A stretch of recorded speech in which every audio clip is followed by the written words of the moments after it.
Welcome to the show, Vince. Thanks for having me. Pleasure No, to it's, be it's here. very such a great opportunity to sit down and talk to you. Yeah. The first question I wanted to really ask is, a lot of people don't know your background and Yeah. how you started into this area. So, how did you, and what's your first experiences with sport? Yeah, it's been a long journey. It's a long journey to New Zealand. From America, from Southern California.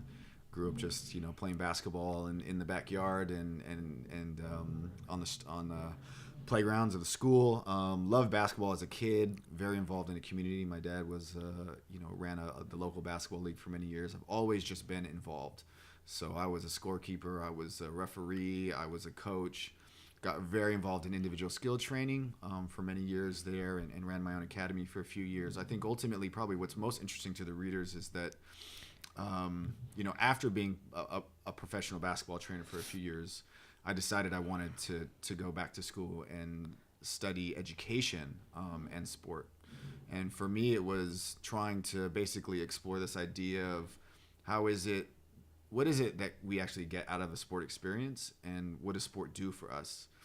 For me, it was an opportunity to get into bigger questions about the role of sport in schools, the role of sport in education. So I got really involved in the NCAA American College Sports System. And I spent 5 years after doing my master's, well, including my master's, basically doing academic support for NCAA Division I athletes at a university in the U.S., California, Berkeley, which is a Pac-12 school, very, very big athletic budget. For me, I had transitioned from basically being a basketball trainer to being an academic coach of athletes, which is quite a unique space, I think, in the world of athlete development and sport. So I basically, I spent, quite a few years working with, elite, high-performing NCAA athletes who wanted to be professional, some of whom became professional athletes, some of whom went to the NBA. And my job was basically to help them with their coursework, to help them, develop long-term plans, to support them in their everyday process of how do they manage school and sport. And obviously, most importantly, to help them learn the material that they were doing in school, because a lot of these guys guys and girls come into these situations and there's a just super challenging workload ahead of them. And so we build in these supports to help them, manage that process. So I've always been a bit of an athlete advocate. I've always been very focused on trying to help athletes make the most of their experience.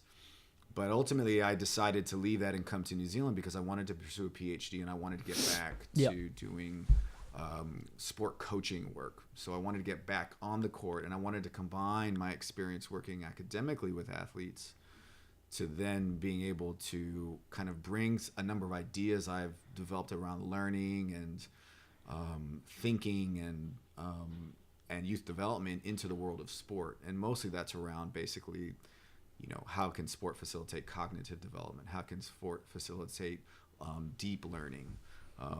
And so, I think it's 4 years into the PhD and almost done, and spent quite a few years doing some research in New Zealand around high school boys basketball and the ways in which athletes basically work through complex decision-making problems in the context of competitive basketball. That created a number of really cool opportunities for me, I think, around athlete learning, around adult learning, around paradigm change, around getting people to think differently about things and challenge their assumptions. So, I'll probably stop there. What did you mean by deep learning? Because I listened to that, and what do you really see in sports and the idea of learning deep? Can you transfer that to other areas of your life?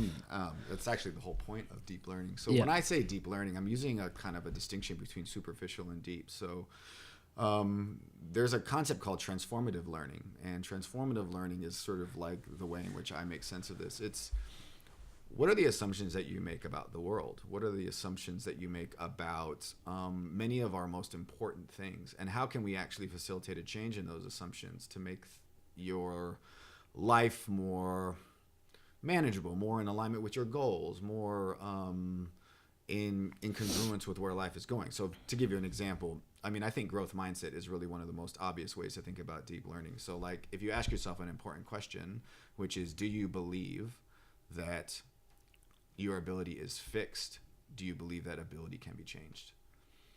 And if you believe that ability is fixed, you may not even realize you believe that. That may be just something that sort of like exists behind you, right? It may be invisible to you on a daily basis, but it shows itself in the way in which you respond to situations. So if you don't make that team, or you don't get that job, or you get a poor grade, and you immediately react by saying, gosh, I must not be very good, or must not be very smart, or must not be very intelligent, you may be making an assumption about ability, that it's that this is all that it is. But if you believe that it can be changed, you might say, well, you might respond to that situation differently.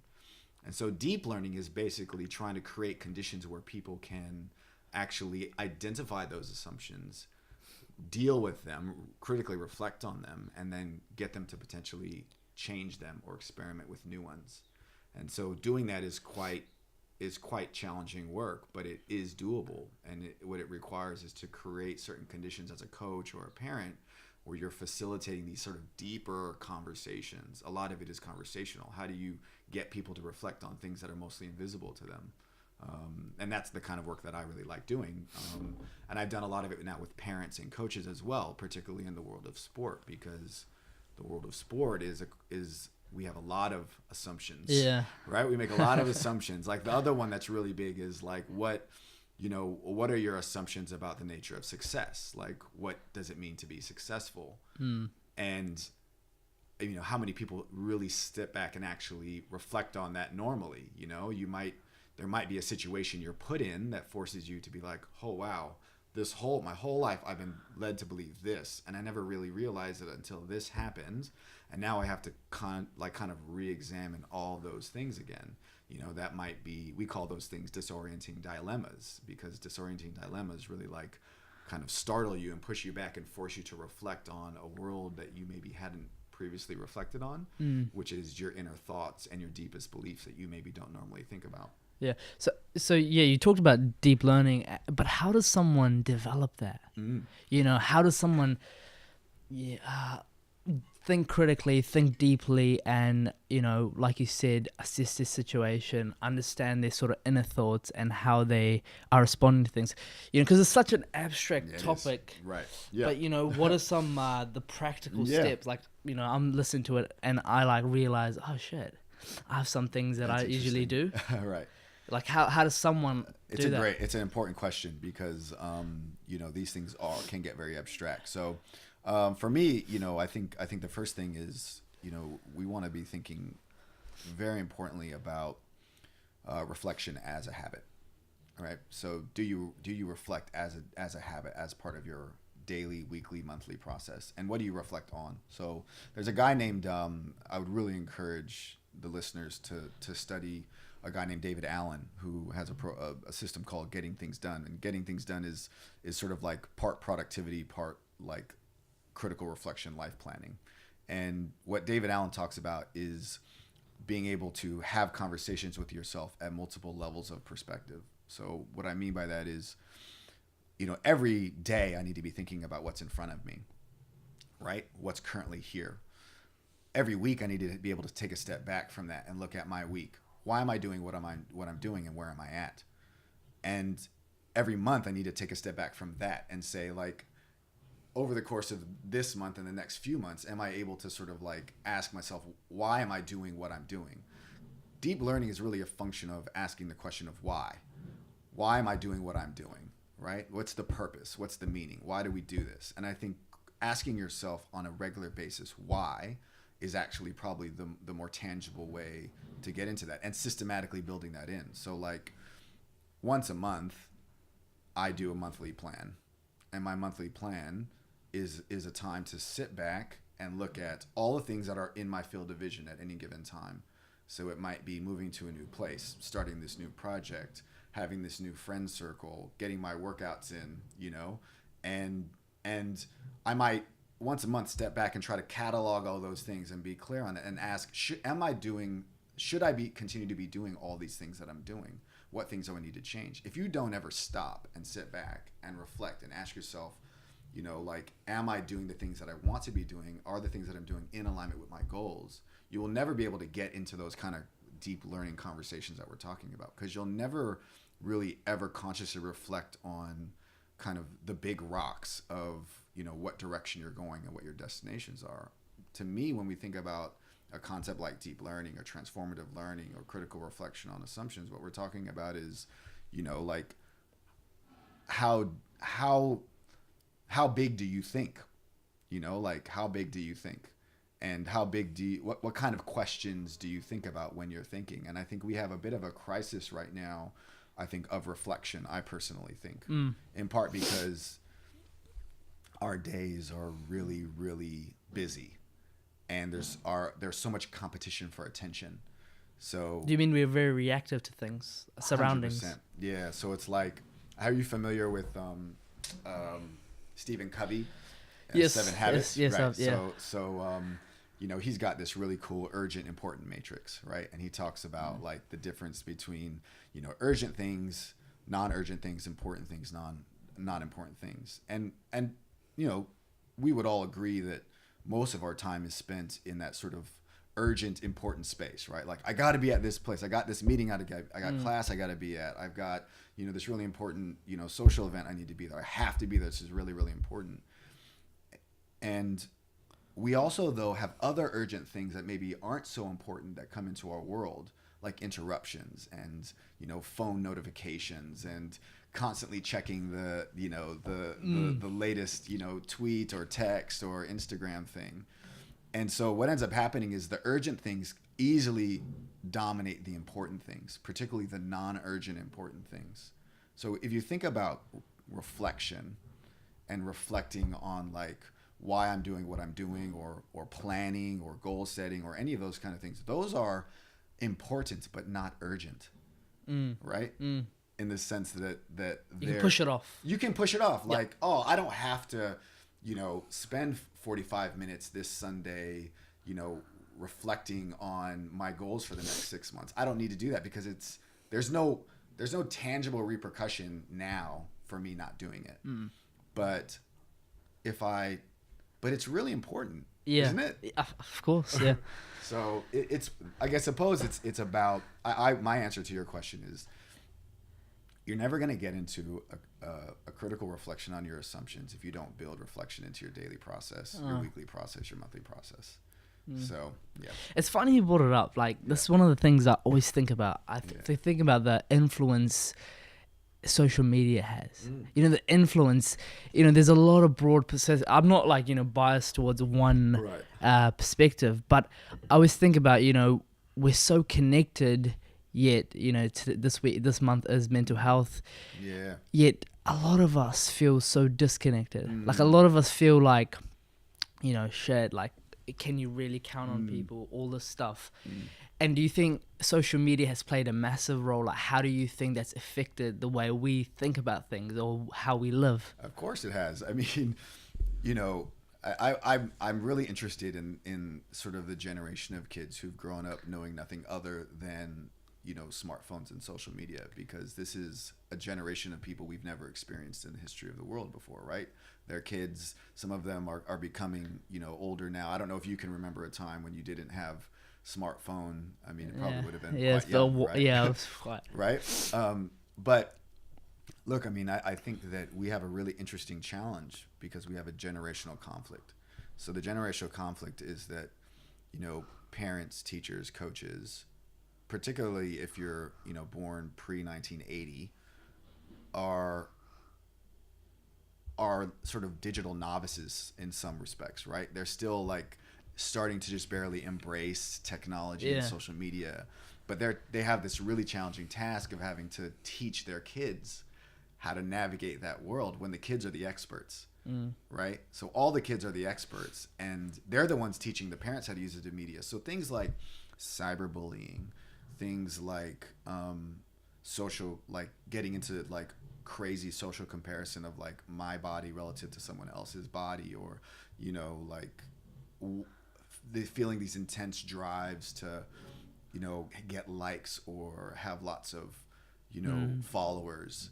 Yeah. How can parents genuinely teach kids how to deal with that if they themselves are not masters of that domain? You know, like it's quite hard. Like it's a really really hard thing, because a lot of parents will just be like, oh, put the phone away, or but that doesn't solve the problem. Do you think they understand though? Like, I think a lot of parents think that it's something. I think it's addictive. I personally think majority, if not maybe all people that use it, are really addicted to it. It's like that dopamine effect. It's so good. And it's like, if you don't use it, you fear of missing out and all this stuff. And it's really interesting because, I tried to like go without Facebook, Instagram, and it was really hard. And you ask yourself, why is it hard? Like, Yeah. But I mean, I think this is the point, right? So like, okay, so you've got something like this sort of like unconscious habit, right? Of you call it addiction, or I would call it attachment. Yeah. To like constant checking of feeds, right? And so, one of the things that really needs to happen is we really need to get into conversation with kids, students, university students, high school students, and younger about their relationship to social media. This is not going to be one of those. I think it's quite hard to simply like mandate behaviors in a world that, again, we don't have complete control over. And because it's become because we become so attached to it, one of the things that ends up happening is if we go too far in terms of like punishment and reward of social media, that can backfire, right? So kids can like really, really, really, because they're so emotionally connected to it. I think the answer is much more around, again, having healthy, productive conversations about the role of social media in our life, right?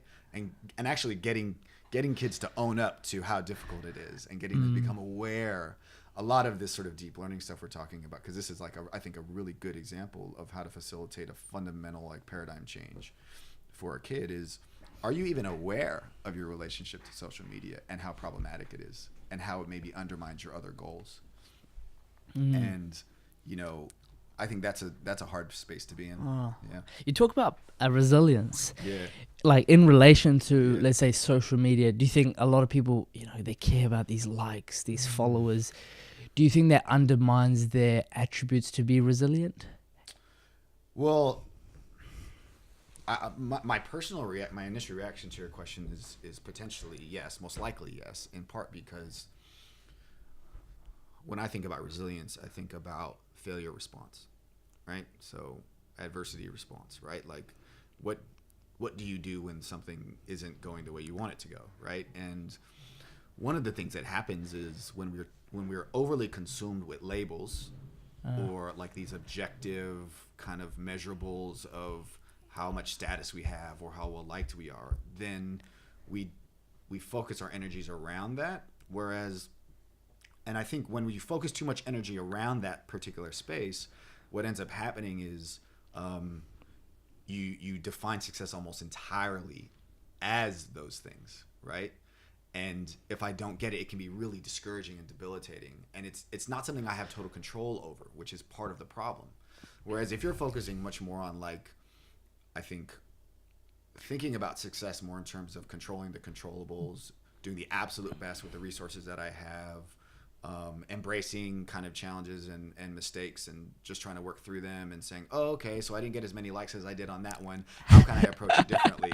Like, right? I mean, it might sound corny, but but I mean, this is growth mindset in a nutshell. This is, again, sort of task orientation, mastery orientation. Like, this is sort of like basic performance psychology, which is, how are you understanding your relationship to these events?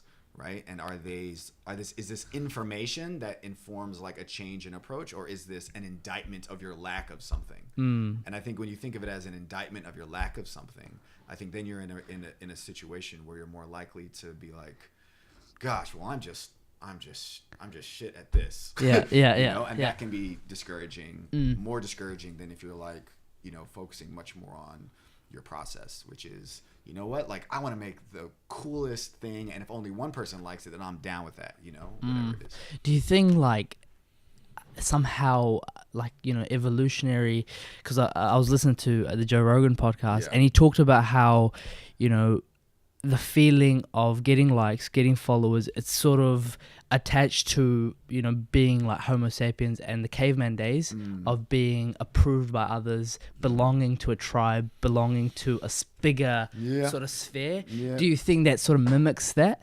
Yeah, I think that's a good point. I mean, I do think like this notion of connection is important. I guess the question is we're in a bit of a warped world when when my connection is established by likes. You know what I mean? Like, I think we would agree that as a human being, you like feeling connected to others. You feel a sense of belonging to a group. You want to feel like you have others who understand you and all those kinds of things. I really think, like, have you heard of Sherry Turkle? No. So she's got a book called, I think it's Reclaiming Conversation in a Digital World. She's basically like, social media, while it facilitates certain kinds of connections, are these actually the kind of connections that we mean when we talk about kind of our evolutionary needs or our basic psychological needs? I mean, self-determination theory tells us that relatedness is a basic psychological need, right? We need to be connected to others. But the question is not whether or not likes do that. I guess the question is, do likes facilitate that? Does the number of followers facilitate that? Or does sitting down with your friends over a glass of wine and watching the game and just like chilling and talking to each other and actually, how are you doing and how are you doing, and actually engaging in face-to-face conversation? The interesting thing is that she's made this crazy cool argument. Maybe it's also a bit of a discouraging argument that, you know, like, we are now in a space where the more ingrained we are with social media, the less empathy we find in people. That's interesting. Right? And empathy more in terms of things like how we interact with each other. So the big problem is that because everything's gone digital, there is a sacrifice that's been made, which is our ability to engage in human-to-human, face-to-face interaction, which I would argue is actually the way that you facilitate the connection that you're talking about. And I think things like, you know, FaceTime and Skype and so forth are like kind of efforts to compensate for that, but I don't think they replace it, because, you know, physical touch and some of these other things that come with actually physically being in the same place with someone are, I think, are of a different kind of qualitatively different experience. But there's like so many positives as well, like, you know, like you said, empathy and how, because we sort of could lose touch. But in a way, I think about it, I'm like, you know, now we're able to see what's going on in the world, other, you know, not just New Zealand, and you sort of see that, and you feel sort of, in a way, you feel empathy towards people living in, you know, war-torn countries. Like, if we didn't have social media and, let's say, videos to capture those moments, would we really know? Would we really see how they're living? And in that sense, don't you think that sort of like allows us to be empathetical to, you know, the world in a sense? That's a really good point. I mean, I hadn't thought about it in that way, but you make an important point. I mean, I don't want to come across as like anti-social media. Yeah. Because definitely, you know, I'm not anti, but I like having these critical assessments of it, because it's, you know, it's the majority of our lives we're spending doing on that. Like, my mom would say, like, oh wow, if I didn't have social media, how would I know like what you're doing and how you're going? You know, and she's, you know, all the way across the whole world. So, but I think that you make an important point, which is that how, you know, there are things that social media have opened, right, that were not possible before. And to a certain extent, you're right. There is that sort of notion that I have access to people and places and ideas that I otherwise would not have access to. And some of that is quite powerful. You know, when there's a terrorist attack in France, you know, we can all kind of engage in solidarity with that. Those are really, really powerful things. I suppose, you know, if I'm putting my critical, you know, perspective on this, part of me is also going to say, like, you know, the clip of the, you know, terrorist attack in France is also intermingled with cat videos and, you know, like other random bits, and it's just one after the other. So if I like, you know, some commentary on some really powerful, important issue, and I feel it in that moment, but then all I do is like it and then move on to the next thing. Then what have I actually done? How have I really engaged with that issue? We're flooded. You should see some of the crazy statistics on multitasking now, right? And Do you think that exists? I don't think that exists. A lot of people say multitasking exists, but isn't it multitasking being able to switch one task to the other so quickly that you think you're doing them simultaneously? well, we're always doing multiple things simultaneously. Yeah. I mean, it's a question of how have we socially constructed the idea of multitasking. So like if like you're talking about this notion that like, you know, can I do two things at once? Yeah, And yeah. most people really can't. But we're really talking about task switching. Yeah, Right? yeah. And I think the interesting when I was at Cal, I got really into attention, and I got really into the issue of concentration and focus and attention. And I think that one of the things that I learned in that process, because this was probably 2012, 13, as you know, we're 4 years into the iPhone, we're 4 years into technology, so we had enough now to sort of start to see some patterns, and the patterns were things like, you know, the frequency, the number of times we change tasks, or through kind of typical social media habits. So, for example, how often does a person look at a new web page while surfing the internet? Like, and within the context of a minute, it might be like 38 web page views. I think this was like, I would have to go back and look at the statistics now, but it's like, if you think about it, what you're doing is you are chronically looking at a new thing, right? Chronically looking at a new thing. And there's a guy named Nicholas Carr who wrote a book called The Commons, or The Shallows, which is really all about basically how the internet is completely changing the organization of our brains. And the issue is that if you are chronically task switching, i.e. scrolling through my phone, looking at a new page, new page, new page, new page, new page. I mean, we're talking about a new item every second or every other second. If you are chronically in that space where all you're doing is changing, you know, like the new thing, then it is reorganizing the attentional regions of your brain, you know, like it is fundamentally altering the way in which you experience the world. So think about how hard it is for people to sit and listen to a person talk without reaching for their phone, right? Without those kinds of things. It's become really, really hard. Like, think about how you just sort of, like, your body now almost instinctively needs some new stimulus. So what happens is we basically become habituated to the need for constant stimulus. And that, like, if we're talking about the crisis of reflection, then that's one of the things that we're talking about, which is that can you actually sit and monotask? Like, I'm a huge advocate now of the monotask, right? It's like one thing at a time. And, you know, there's a lot of things about that, but anyway. Do you think that skews our way to our perception of success? Like, you know, we like, let's say a basketball player just started playing basketball for a few years. He's in high school. You know, he's doing quite well for himself. You know, he's made the top school teams and all this stuff. Yet he sees like a college ball player in the States, you know, blowing it up, dunking. You know, he's making, you know, he's getting all these followers, all this attention. And he thinks to himself, he's like, shit, I'm really insignificant, am I? You know, because that's such a real topic as well. Like, a lot of people would feel that way because they see, it's like you're constantly comparing yourself to someone else. And I'm not sure if you know Jordan Peterson. He wrote a book, The 12 Rules for Life, and he says, do not compare yourself to others but yourself yesterday. And I just want to hear your perspective on that. Like, well, I mean, again, I think Carol Dweck was talking about this probably 15 years ago, you know, the difference between other externally referenced goal setting and internally referenced goal setting. So externally referenced goal setting is, you know, like being the best among others.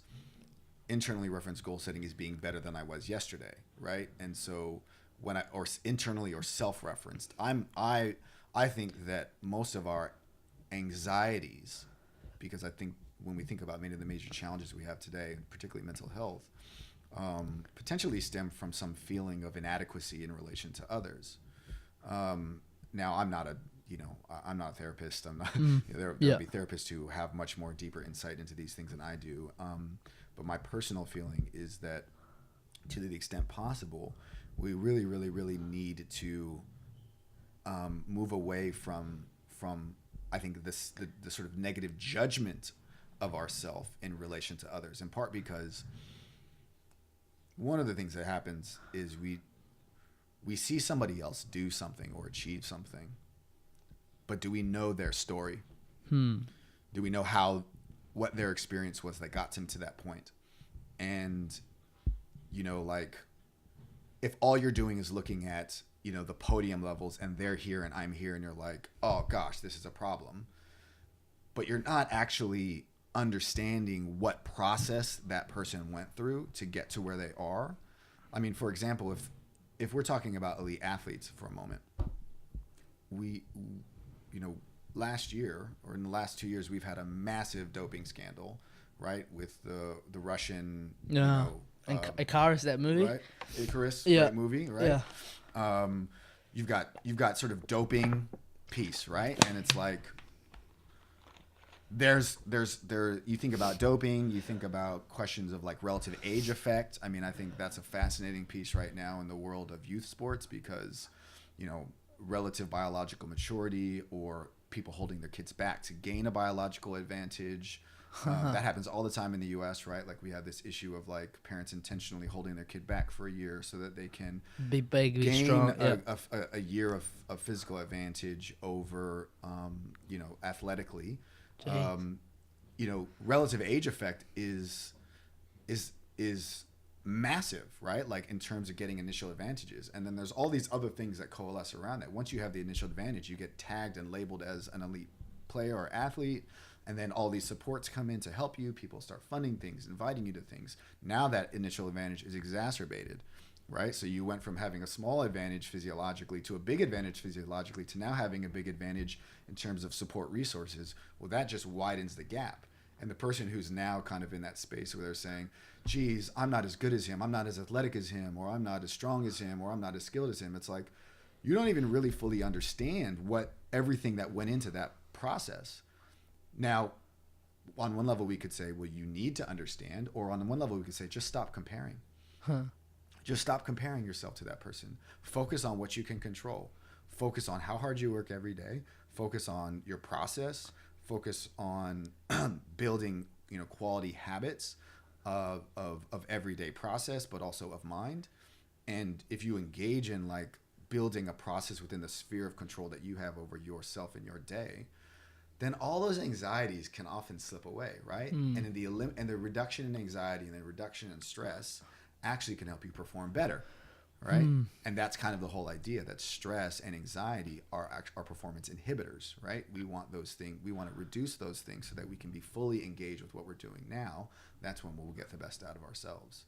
So yeah, that's my thought. It's often hard, Of course it's often, it's like, it's such a, because you're so, like, someone says you're doing very well, but then are they saying you're doing well in relation to others or in relation to how you previously were? Yeah. So it's like, Yeah. I mean, these are the questions of our time, right? Like I'm kind of like flippantly saying, oh, just do this. But it's like, these things take years to develop. To develop. Sometimes there can be, I think we really need to pay attention to sort of conflicts, because conflicts are the moments where we actually have the most chance to make the biggest gains in these things. But I mean, you are right. This is why, again, everything that happens to you as you go through your day, your week, your month, your year, are you reflecting on and making meaning of that, right? And so, like, for example, a pattern starts to emerge, right? That, every week or every month, I just seem to not be able to make gains. And people are saying, like, you're not good. Kids are always telling me, you're not good, you suck, you're not good, you suck. And I take that to heart. And every week I'm just like down about it. And I talk to my mom about it. I talk to my friends about it. I'm just down about it. I'm just down about it. I'm just down about it. And if you never like take that moment to really like spend some time by yourself, I'm a huge advocate of spending time by yourself sometimes, right? Like, and actually, again, no phone, no people, just me and my thoughts, but not just sort of like sitting negatively with your thoughts, but actually interrogating your thoughts, right? So like by yourself, interrogating your thoughts and asking yourself, gosh, every time this happens to me, I respond this way. When people tell me I'm crap, I believe them. Why do I believe them? Why do I believe them when they say that I'm crap? What if I didn't believe them? You know, what if I stopped even listening to them? What if I stopped even engaging in that conversation entirely? And what if but that conversation that you're having internally with yourself, you know, then needs to go from being an internal conversation to a commitment, right? To experiment with something different. You don't have to have the answer to the question, but experiment with something different. And this is where I think, you know, a guy named Robert Keegan and his has done really, really powerful stuff around change and behavior change. And a lot of it is, you know, using these conflict situations that present themselves to us to interrogate our assumptions, to interrogate our beliefs, and to really, really ask ourselves, well, what's going on here and what am I doing? But then to move from that space into a commitment to try something different. You don't have to have all the answers, but you have to commit to trying to do something different, to experimenting with something. And that may or may not work. And if it doesn't work, you come back and you reflect, well, why didn't that work? What do we think happened?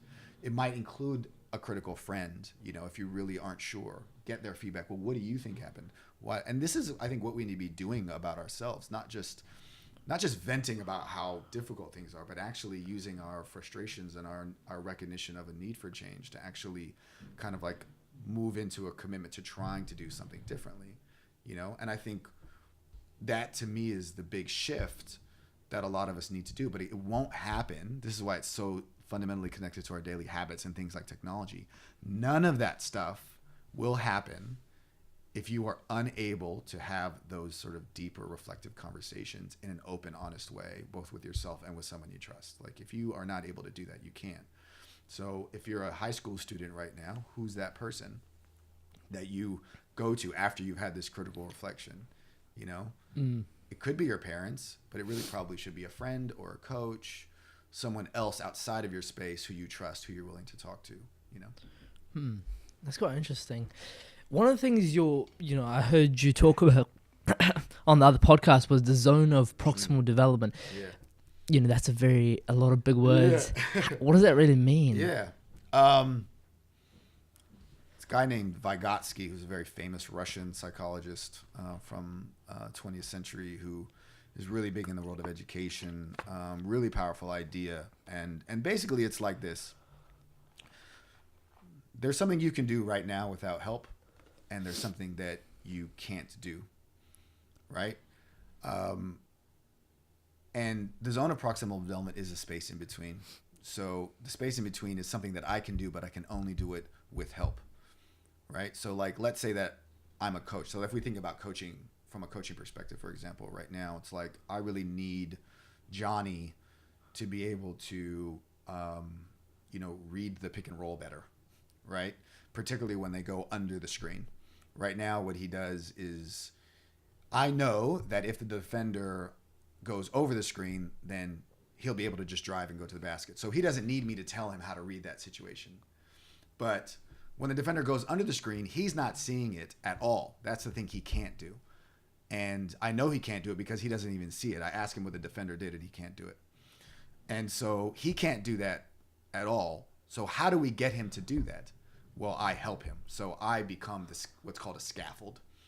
And my job now is to help, as a support, Johnny be able to read the defense in this situation. That's something he cannot do.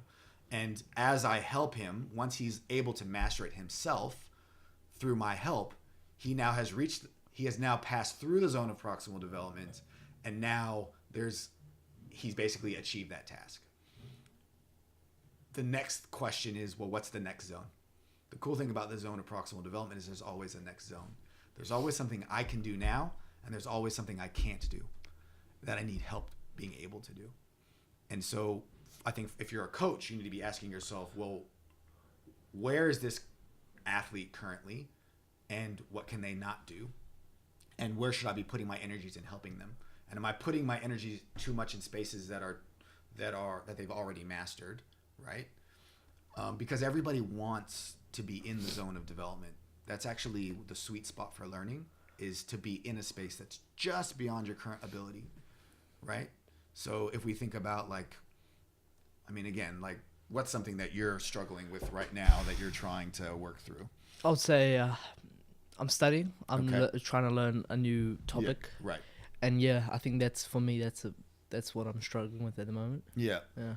I mean, anytime you're learning something, right? There's things that you've figured out, Yeah. right? Let's take study habits, for example. I think study habits is a really Yep. good one because I think it's a really, really important one. You know, like procrastination. Yep. Yep. You Yeah. know, it's like I'm trying to stop procrastinating, right? And Yeah.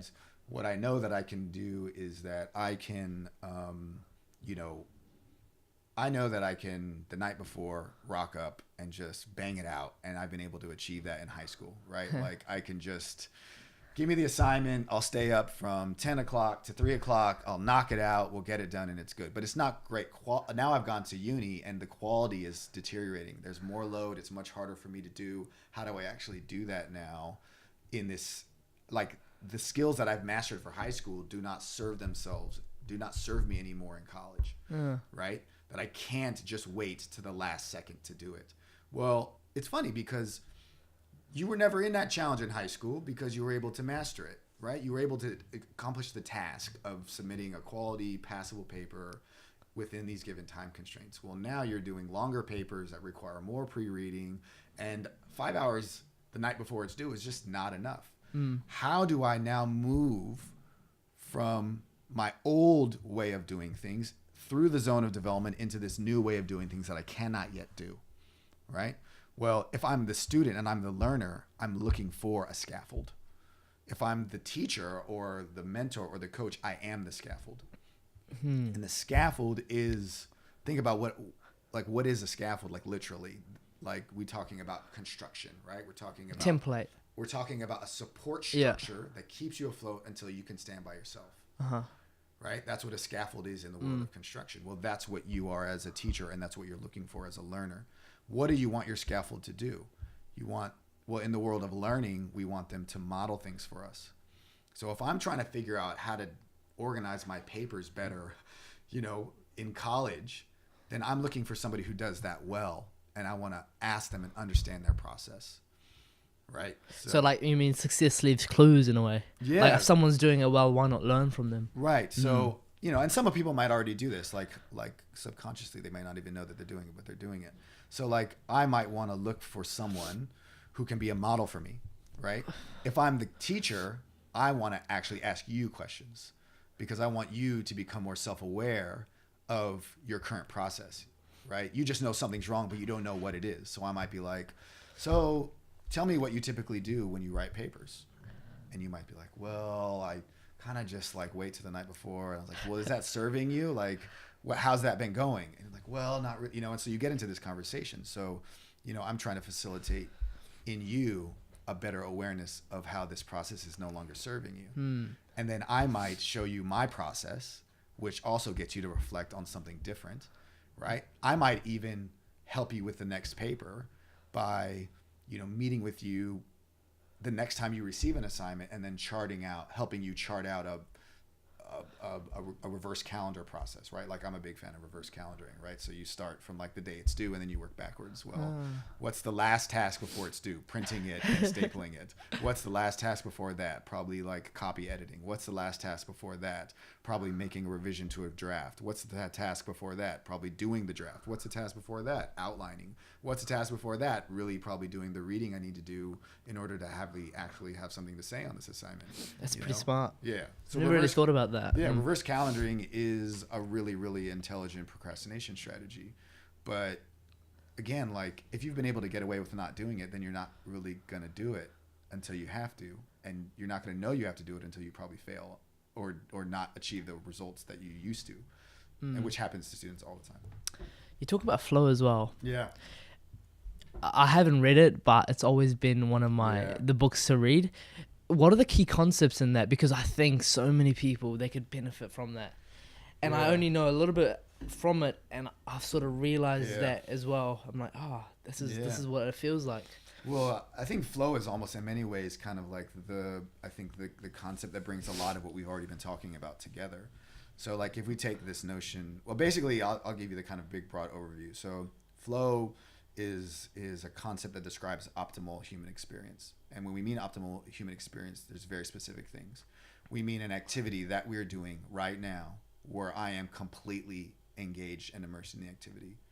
And Mihai Csikszentmihalyi, who's the author of Flow and just one of the most powerful people in human development and psychology I've ever come across. I just think he's one of the most important people to read in the world. Seriously.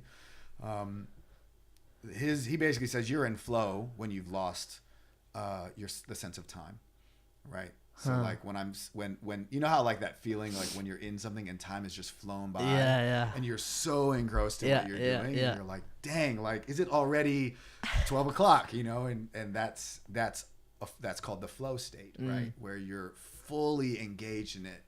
Now the question is like, can I control that? Like, how do I get into that? And what he says is like, okay, there are certain things that make flow happen, and you know, I probably won't list all of them, but there's a couple really important ones. The most important idea is that there's a nice equilibrium between the challenge and the skill required, right? So the idea is that like conversations are flow states often. Like this is like a flow experience often for me of having a really engrossing conversation because like I like talking. I've got lots of ideas. Yeah. I have a skill level in conversation.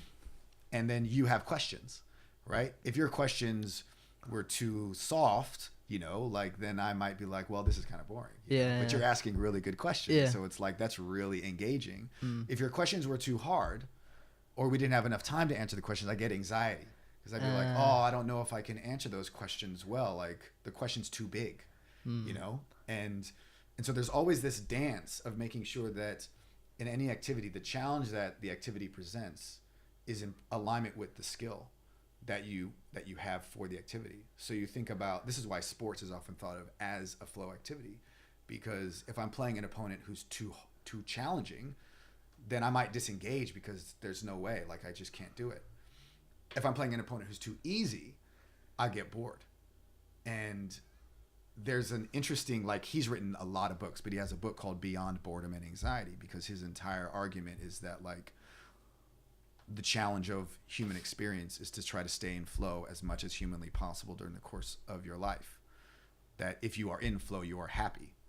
You are happy because you are being challenged appropriately, right? And in being challenged appropriately, you're having to adjust yourself to a situation that's fluid. And so you're also learning as you engage that, right? Because the challenge is not static, it will change, right? So if we go up by 50 and there's 5 minutes left, or there's an entire half left to go, we have to figure out a way to make this interesting. So we might adjust the challenge in some way to make it interesting. This is what's really interesting about flow. And again, I'll get to kind of some more concrete examples of how to make flow happen. But the idea is that, optimal experience is the same thing as happiness, is the same thing as positive growth, is the same thing as learning. Basically, like his argument is that happiness is learning, because you learn when you're in flow. And so you have to learn and you have to continue to learn and adapt yourself to stay in flow. So for example, if we think about the example of like how to adjust to going from high school to uni, high school was easy. Like I was having a conversation with someone yesterday. It was like high school was easy. Like I didn't really feel that challenged, you know? And they were like, well, high school was easy, but it wasn't until I got to college that I realized, man, like I actually have to work to learn. But I liked that, right? And so there was a challenge that was greater than with the previous skill. And so you had to adjust your skill to be able to meet the challenge. So this is almost exactly what we're talking about, right? In the sense of adjusting your process, i.e. improving your skill in organization, study, like writing process. That's an improvement in skill to be able to meet the challenge of writing a quality paper, for the purpose of, passing the course or learning the material or whatever it may be. So flow is a powerful idea because what it is saying to us is your world is changing and you're changing, and you got to find the fit between them all the time. You have to stay in tune with your world, with where you are in relation to it and how it's changing in relation to you. So if you are just saying, oh, I'm a victim, right? Then you're going to be like, you won't be in flow because you'll constantly you'll be focused too much on the challenge and not enough on improving your skill, right? And there's an interesting thing that happens with this, because I think that there are some things that facilitate that. Some of the things is feedback. So like Csikszentmihalyi talks quite a bit about the importance of very clear feedback. So when you want to get in flow and you want to stay in flow, you need to be able to structure your world in such a way that you have very clear feedback on your performance, right? So you know how you're doing. And so that could be something as simple as setting benchmarks and hitting them. That could be something like asking for feedback from someone. Again, if you think about sport, interesting, yoga might be a good one to think about as well, because, so yoga is often viewed as a flow experience. Yeah.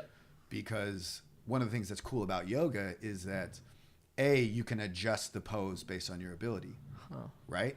So the teacher might give everyone a pose to do, but then they'll also have progressions within the pose. So they'll say, okay, we're going to do, tree pose or whatever the pose is. And they'll say, okay, if you can do this, if you can bring your leg up, then see if you can stretch your leg out, and so on and so forth, right? There's all these different like progressions. And so I know that I can adjust the challenge to my skill level. So if I don't have that flexibility or whatever it may be, but what I also have is feedback. And the feedback comes primarily through three ways when I'm in yoga. One might be the mirror.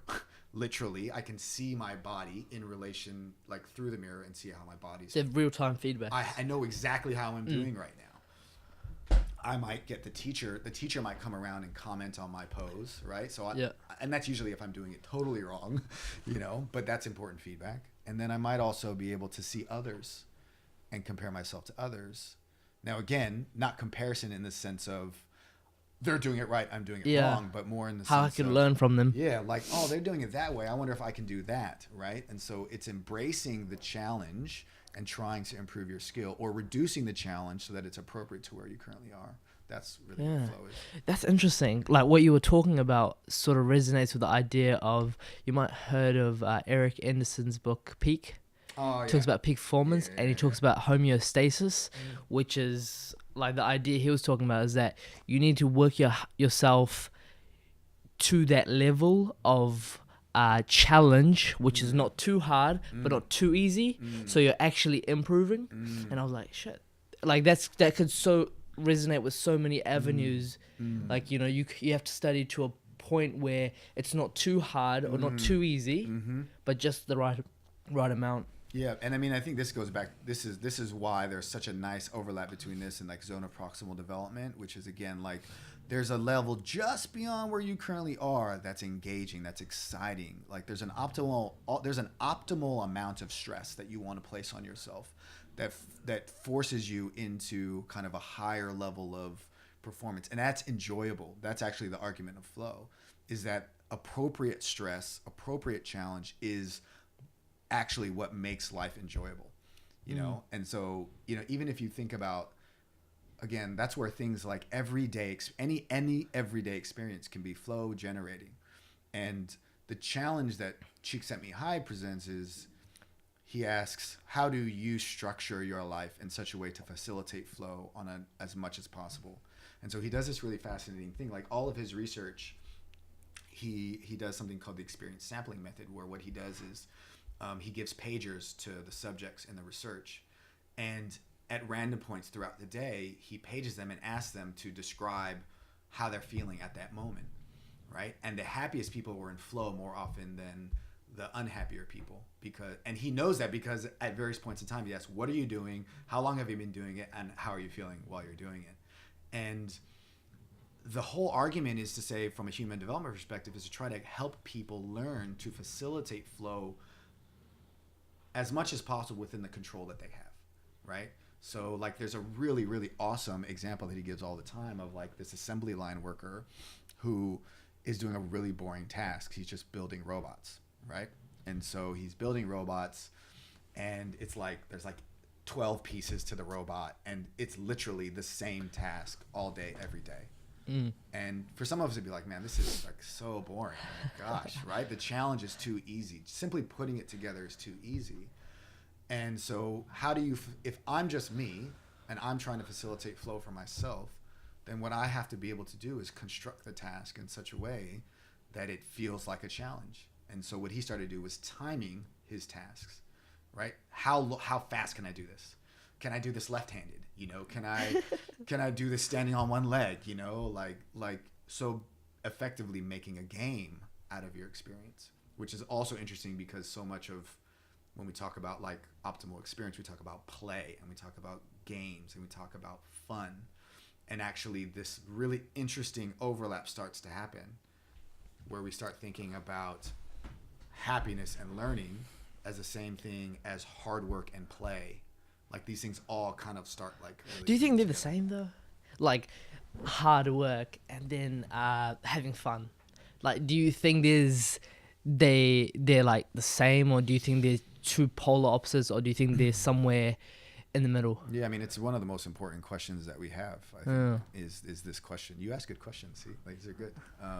I think that when you're in flow, you are working hard and it's enjoyable. Right? Like I think there's often a thought that fun is not serious. When we think about fun, we think not serious. We think childlike, we think imagination, we think not important. And we think work, we think, put your hard hat on, like no laughing, no joking, like you have to be super focused all the time. And I think this polarization is appropriate sometimes. Yeah. But it doesn't explain our entire world. And I think with the work on flow, we're starting to see that nice overlap where you can be working extremely hard at something and being fully engaged. Like, have you ever come across a really engaging book? Right? Yeah. Like, you're like, I'm in this, man. I'm in this book. I love this book. I'm working really hard to finish this book because I just am so into it. But I love it, right? I enjoy it. It's interesting. I feel like I'm learning so much. I mean, what about that? Isn't that both work and play at the same time? But it's often interesting because you're talking about, enjoying the process and enjoying your work. But oftentimes, don't you think, let's say your goals are to run a successful business. That's your goal. Sure. And in the process of running that business, it's extremely hard. It's extremely uncomfortable. Most people, like if they, I'm just speculating, if they believe you have to always feel good to work, they'll see this as, oh, is it really worth it? Am I in line with my purpose or goals? So I often debate with myself is that, do some people give up because they think, oh, it's not enjoyable?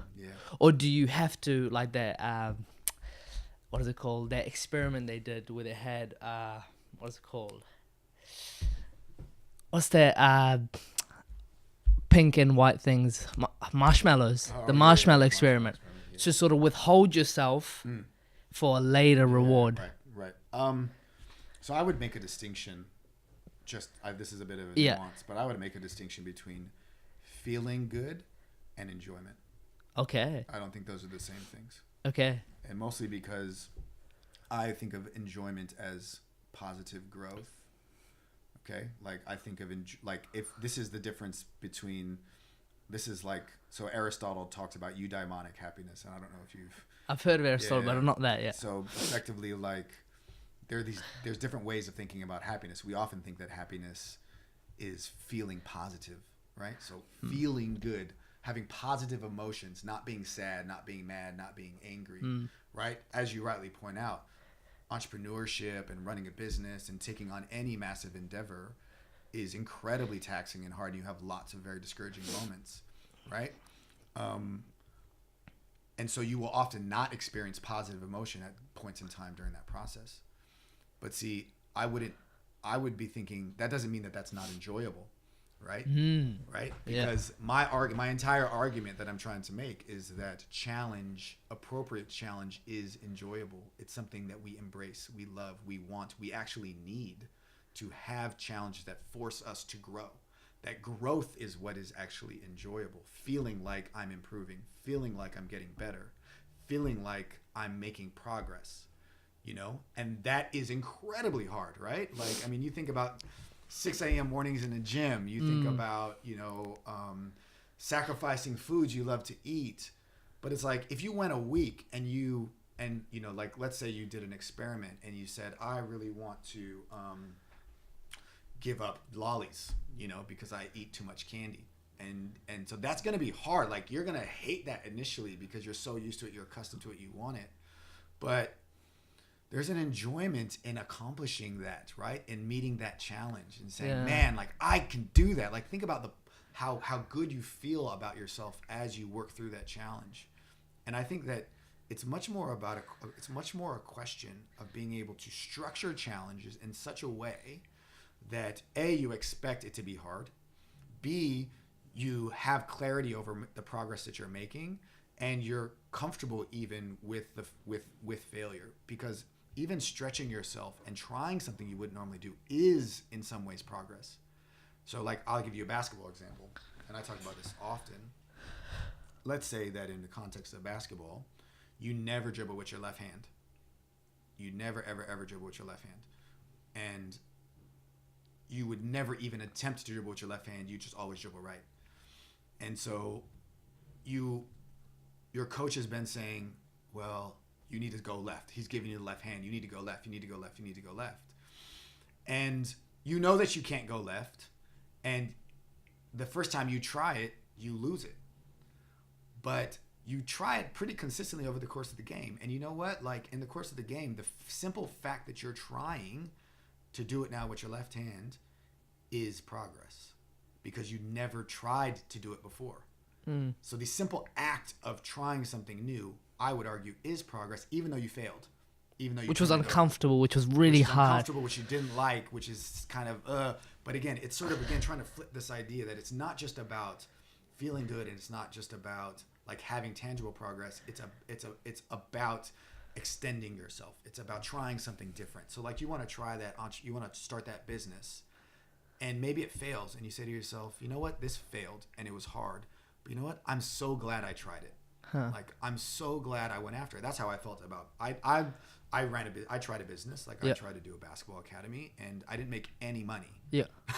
Right? Yeah. Like, I was not financially profitable. I basically broke even. But when you look at it and you say, man, like, I enjoyed that period of my life. Like, I enjoyed that work, even though it wasn't successful, even in the sort of traditional sense of what we're talking about. I made progress, certainly for me. There was a lot of other things that kind of came out of that. So I think that we just need to kind of parse some of these things out a little bit more. That nuance is so important. Yeah, right. I think a lot of people get confused in that. They confuse, enjoyment with feeling good. And if it doesn't feel good all the time, you're not really, what are you doing with your life? Right. A lot of people say that. They're like, I study and I do a lot of things, and they're like, why, that doesn't feel good. Why do you do that? But for me, it's that progress, that enjoyment, that growth factor. For me, that's like, you look back and you're like, oh shit, that's. But see, again, like, these things all tie together, right? So again, you're thinking about, okay, if progress is what I'm after, how do I understand progress, right? And you won't really know progress if you don't critically self-reflect on where you've been. Right? So if you're not aware of where you've been and what you've traditionally done, you won't know what's new for you. So think about kids all the time who make progress but don't realize they are, because they haven't kind of achieved the things that others have set as success. So again, it's like, if you're trying to lose weight and you've this week only eaten one lolly instead of eating 6 lollies, I would view that as progress. Personally, I take a very long-term sustainable view. Yeah. Right? So I'm like, well, if you're just trying to if we define success more in terms of improvement, progress, trying new things, extending yourself, then every single day there's going to be something potentially that happens that you didn't realize you were even doing, because you're not even aware of what you're doing. You're just going through the day. So this is why, again, I think that like there's so many ways to think about this beyond simply the like superficial labels of made this team, got these grades, you know, made it to this school, whatever it may be. You've got to really look at your daily, think much more about success in terms of making changes to your daily process and trying to sustain them over longer periods of time, because ultimately those are the things that will generate all those things that we probably say we want. Do you think that it ties in the fact of patience? Like, it's such a key factor. And why I say that is because of our previous conversation. The impatience, the instant gratifications, the instant feeling of, oh shit, I belong, I need this. How does that tie in with athlete development and also like life development? Because such like, I feel that's so important, like being patient, just enjoying the process, but going along with the process for the long run. I mean, I think it's just, it's interesting to think about a concept like patience, because we're bombarded with often contradictory positions on this. So on the one hand, we're told, you know, like, go after what you want, you know, like, go get it, like no one's gonna get it for you, which is true, right? But at the same time, we're also said, like, it takes time, things take time, you know, and it's not gonna come at once. You got to put in the work, you know, like, and it's unseen hours, it's the back, you know, it's the behind the scenes work that really gets you there, and that takes time, and you got to be patient, and it's 10,000 hours, and it's, you know, whatever, right? And I think what we have to understand is that both of these things need to exist together, right? That you have to be active without forcing it. You have to be patient without being passive, right? So you have to find this middle sweet spot where I am actively trying to create things for myself, but I have a big picture in view. So like for me, you know, I am now at the end of effectively, I think I left Toyota in 2006. So I'm now at the end of a 12-year journey. And the job that I'm at now is the job that I imagined when I left Toyota and started doing it. This is exactly the role that I imagined when I decided that I was gonna start a basketball academy in 2007. I didn't know it was gonna be in New Zealand. I didn't know where it was gonna be. I didn't know how, but I just knew that I wanted to be in sports. I knew that I loved basketball. I knew that I wanted to work with kids. And I knew that I wanted to do something different in the world of sport. I wanted to not just perpetuate the same old ideas and thoughts and systems. And I didn't want to go the traditional path. And I didn't know what that was going to be. But I knew two things. I knew that if I gave like absolutely everything to it and really like embraced every period I was at, it would teach me something important that I could use for the next thing. Right? And I also, but I was sort of, I think, appreciative enough of the idea that like the scale of what I was interested in was not going to be right away. Right? So I had to be very active in pursuing each opportunity. No one, you know, when you create new paths, you try to create new, when you have a vision for something that doesn't really exist, no one is going to tell you how to do it because they don't know it exists. You're creating it, you know? Yeah. And so when that happens, part of what you have to do is know that you are the person who's creating this. That doesn't happen when you are sitting on the couch, you know, and watching TV aimlessly. You know, it requires you meeting people, having conversations, having coffee chats, you know, going to that gym at that odd hour, like putting in extra hours, reading in the middle time during your day, experimenting with ideas, experimenting on yourself. It's active, right? Like I'm actively doing things. Yeah. But I also know that this activity is in relation to this current situation I'm in, and that I will not always be in this current situation. There will be other situations I will be in down the road, as far so on and so forth. And so like I didn't know that I'd go from basketball coaching to academic coaching. But I was open. See, I think it's not patience that I think is the word. I think it's openness. What do you mean? So I think patience implies waiting. Openness means embracing unexpected.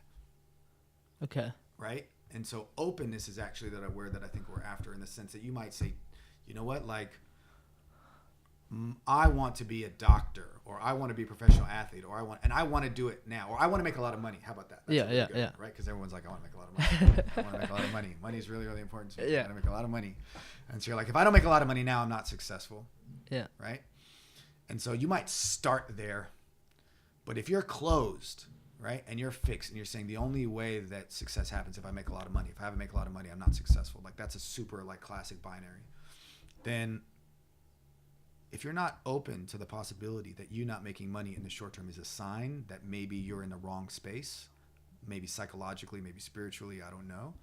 If you're not open to that, then you will not see that experience is actually teaching you something, right? And that it's teaching you something that's gonna slightly alter your path. So, and I say this sort of from perspective, like from experience. I got my undergraduate degree in economics. I thought I wanted to go into business. I worked for a multinational global corporation, Toyota. Yeah. I worked in their corporate offices for 2 years. I made good money at 22 years old, 23 years old. I was on management track. That was where I was going to go. But I didn't enjoy it. Yeah. Right? I mean, like, if we look at, again, all of the external markers, it's like, oh, that man, like, you're doing great. And, like, family and friends were like, oh, you got a good job with a good company. Like, and I said, I don't want to do this anymore. I would rather quit this job, move back home with my parents, and coach basketball in our backyard. How hard was that? It was really hard. It was really because really a lot hard. of social pressures, like, you know, you're moving back home Right. with your family, like after leaving a job that provides. But you'd be surprised. Well, on one level, of course, there's that element of like, gosh, am I letting people down? Am I letting my parents down? Am I, am I violating the rules? Of what you're supposed to do? Like, in my undergraduate degree was expensive. And there's almost a feeling that there should be a return on investment kind of thing. Like, if you're not making a good job, making good money, like, then why did you do that school? But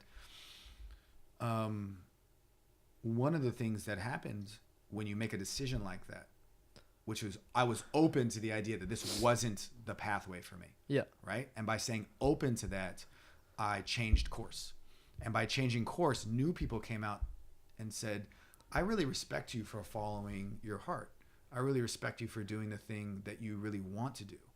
And actually, when you stop and think about it, you're 23 years old, you have no family, you have no kids, you have no major financial commitments.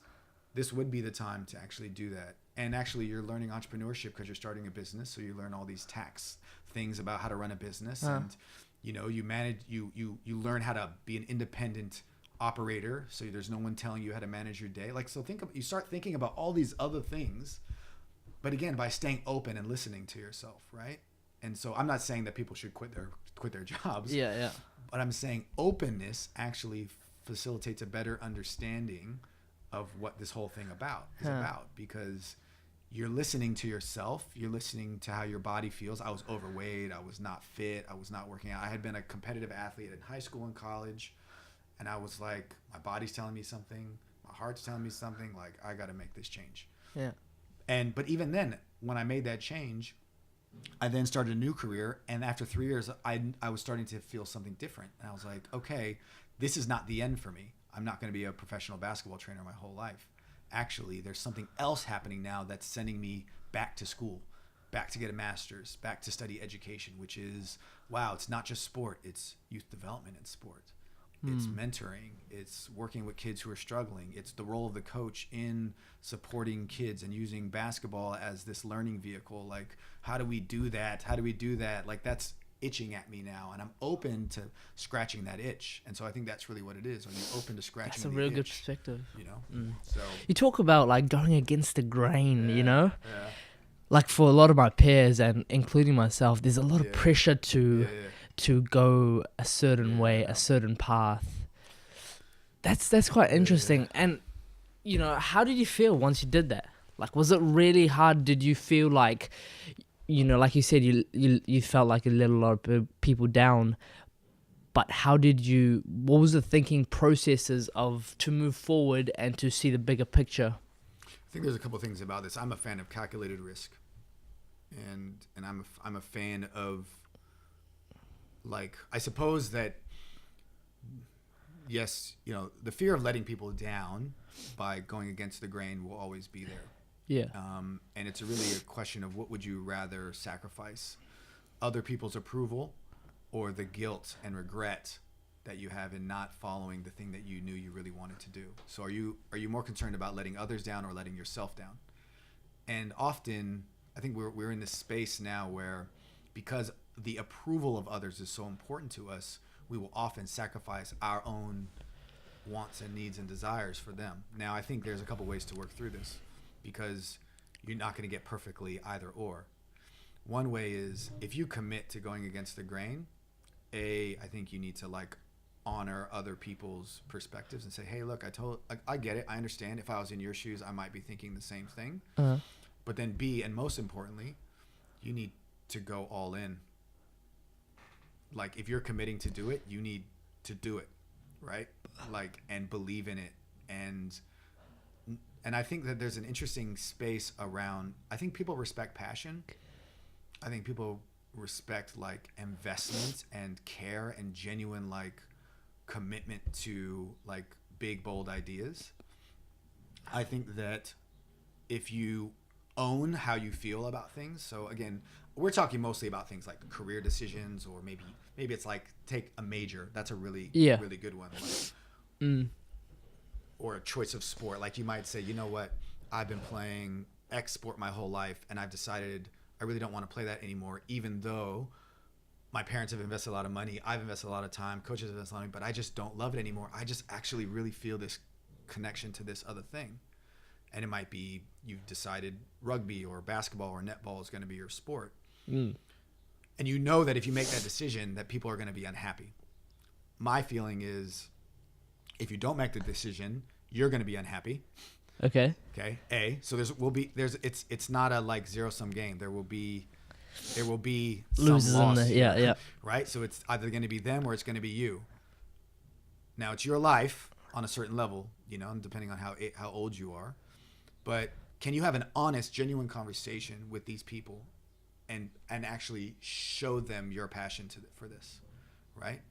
And when you do make that commitment, you make the decision to go to that other sport, are you half into it, Yeah. Are you just kind of not really there? What ultimately does it mean to you? And so I think that even if people are initially skeptical or disagree or upset or disappointed, if you say, you know what, I'm going to play this sport, and then you go into it, you really commit yourself to it, and you try your absolute best, and you look and you enjoy it, no one can argue with it. Man, that's so interesting. I know you got to be somewhere, so I'll just do a quick fire questions. Yeah, sweet. So these are just the quick ones.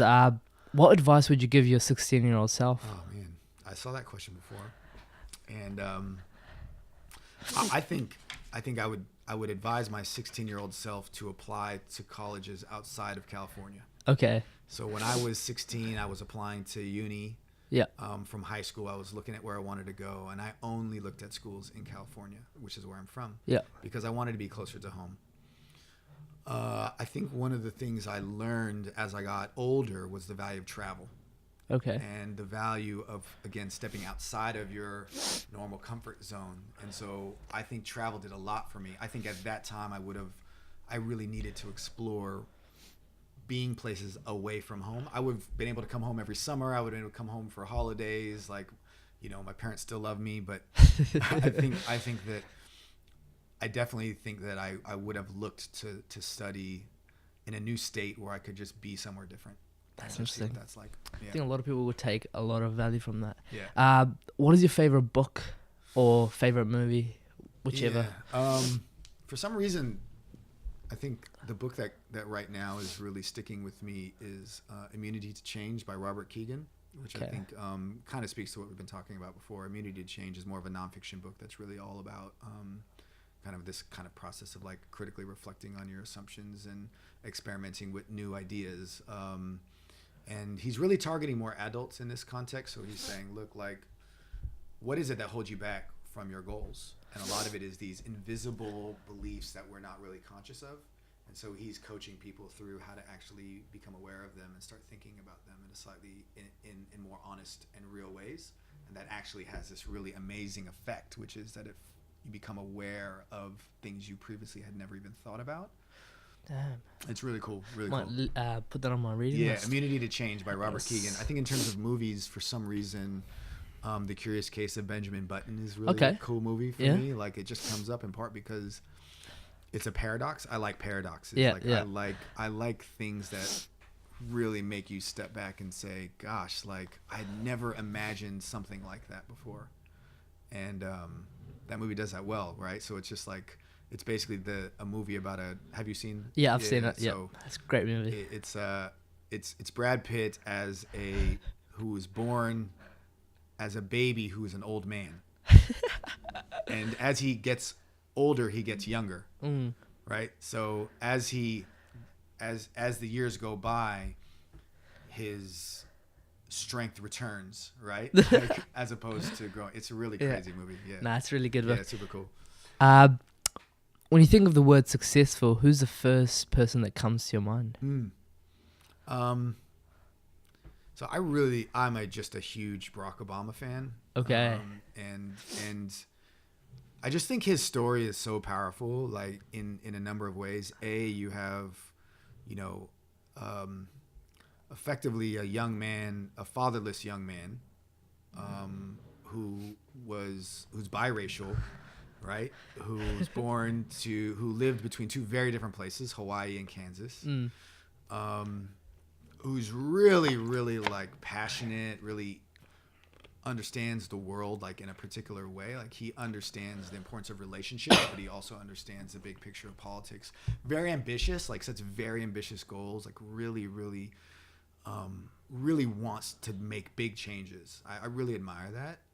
And I think that he's done something also interesting, which is in obviously being president, he achieved a number of really important things, but he was also able to do it by being like a dad and a husband and having sort of a bit of normalcy. Like, I love that he would bring people over for beers and I love that he would do the NCAA tournament bracket. And like, he was just kind of a guy who was able to do these really, really challenging, hard things with a smile on his face and like a kind of a cool swag to him. Like, he's just a dope guy.